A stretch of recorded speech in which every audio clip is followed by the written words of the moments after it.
Hello and welcome back to another quick and dirty Dubsado tutorial. Today I am going to be showing you how to automatically follow up with your clients when they have not moved forward with a proposal. If you're not familiar with me, hi, I'm Taylor Hedden. I am a certified Dubsado specialist and a client experience guru.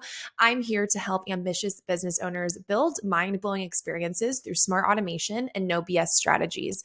And this is a highly requested tutorial because there are some different ways that you can automatically follow up with a client. But today we're going to do it with a very simple workflow that you can build on your own. And we're going to do this with a Dubsado proposal. Let's get into it. Things first, let's go ahead and start in our forms area. Now, if you're familiar with proposals, you might have seen in the proposal settings where you can set an expiration. There are two kind of ways that you can follow up with a client if they have not completed a proposal. For those of you who are a little bit new to Dubsado lingo, a proposal in Dubsado is simply a way for you to send your services where a client can accept that proposal, perhaps select their packages, and move forward. You can also attach a contract and invoice. This makes your booking process very streamlined and high end. Now let's go ahead and open up a proposal. And first, let's talk about expirations. If you hop into a proposal and go into the settings area where we see form settings over here in the left-hand menu, you will see an option called expiration date. Now, expiration dates are exactly what they sound like. They're simply a date that this proposal will expire and they will no longer be able to move forward. They'll actually see like a little red bar at the top of the proposal, and it will say something like, this form is expired, contact the business owner. Now, in theory, these are great because you can set them based on a relative date or an actual fixed date. If you're someone who's not yet using automations and you don't have a ton of clients that you're managing in Dubsado, this is a fine way to manually follow up with the client. You can go ahead and set the date that you want the proposal to expire. So let's say we wanted to give them a week. And then, of course, we could add our follow-up reminders right in here. And we can say how many hours, days, or weeks before that specific expiration. Now, relative expiration will give you a certain date based on a relative trigger, meaning before the project starts, any of these project start and end dates, or after applied to project. This is normally what people select, thinking, okay, once this proposal is applied, I can set this to expire for maybe 7 days later. Again, setting our reminders here.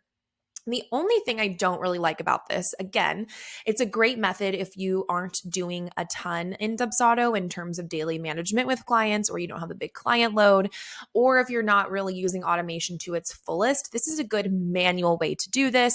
Obviously, you can set this whenever you send this proposal in the project. Now, if you're using an expiration with a workflow, meaning this proposal is attached to a workflow that you're adding into a project, this can get a little tricky, meaning the expiration starts when it is applied, not when it is sent, okay? So what that means is you might have a proposal workflow that initiates, but maybe you don't send that proposal for another 24 hours because this is set based on when it's applied to the project, not when it's sent. Your expiration dates may be a little off. So I don't normally use this method. Again, okay if you're just wanting to do it manually. Now let's go ahead and look at how to do this in an actual workflow to make this super simple for your daily processes. So we're going to go ahead and go to our workflows under templates, and I'm going to click on this workflow here, which I've already set up. We're going to open it up just so we can kind of talk through what's going on in here. Now, the best way to follow up with an item that is not complete, this could be with a proposal, this could also be with a form that you send. Maybe you want to follow up if they don't complete an onboarding questionnaire. The action in our workflow that we want to use is we want to send the form if that same form is not completed, okay? So how we set that up in an action is we would add an action and we would go ahead and click send form. We can give it a time frame, let's say 2 days after the form is not completed. What that means is it's going to watch for that form And if it's not completed, meaning if it's not submitted, then we can send that form again. Now, the key here, because I do see a lot of people who start the workflow at that point. The key is that you have to send the proposal in the same workflow that you're also following up, right? So you're going to see right up here at the top, this is where I'm first sending this proposal the first time around. If I open up this email, this would have my proposal email like, hey, client, here's the link. From here, you can sign, you can pay, so on and so forth. Now, if I were to send that form again in the same workflow, it is now sending the original form I've already sent. It's not adding a new form, it's sending that same form.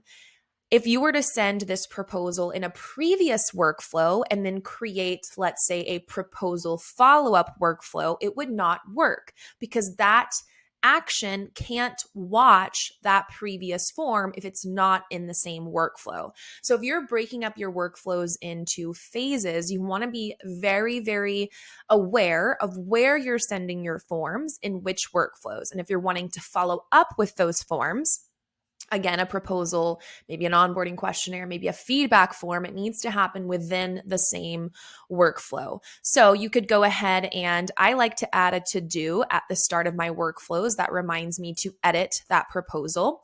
You could also remove that if you'd like and just maybe have an approval here.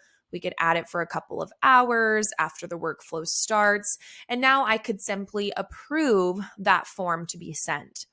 Now, like I mentioned, as long as my same form exists in the workflow, I can then create my send form if form is not completed in X days.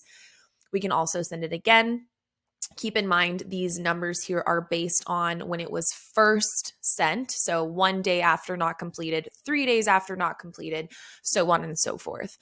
Now, let's say they were to complete that proposal within the time frame designated, then the follow-ups would not send, meaning if they completed it at the 2-day mark, this 3-day follow-up would just gray itself out.